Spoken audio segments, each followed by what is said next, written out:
今日同大家講一講對手盤思維嘅一個博弈理念啊。咁其實咧，我哋去睇任何嘅股票又好，包括指數又好啊，市場咧都存在多頭空頭咁嘅一個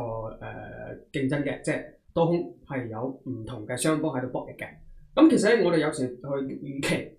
姿勢位喺邊度，所以位喺邊度。咁我哋去通過呢一啲多頭空頭之間嘅博弈去進行一個理解。比如話小米係嘛，有做沽嘅或者買紅嘅，咁其實佢喺呢一波殺跌嘅過程中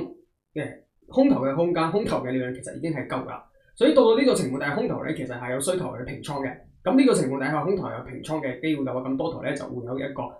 進攻順勢向上行嘅一個機會嚟嘅。所以咧有時候咧，我哋睇支持位、阻力位，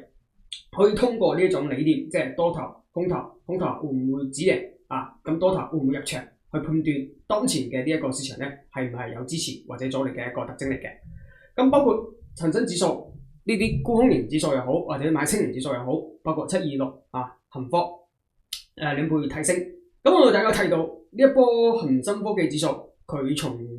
高點落嚟咧，基本上咧都係已經喺翻到咗起點附近。所以一口氣咧跌到起點附近嘅話，咁其實咧佢係有足夠嘅一個動能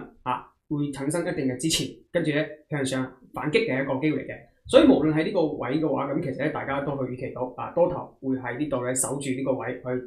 進攻空頭咧多少咧會喺呢個位咧會進行咩咧？會進行一個平倉，所以咧就令到市場咧出現呢一波反彈。咁呢個反彈咧就唔可以話依然係唔可以當佢係一個即係話跌幅調整結束，或者空頭已經係到位嘅一個信號嘅特徵。因為咧喺呢種情況底下嘅話，佢依然咧係會有一個多頭咧反擊咗之後咧，跟住咧可能咧離場最次落嚟嘅一個可能性嘅。所以呢種咧就係我哋嘅一個背景預期啦。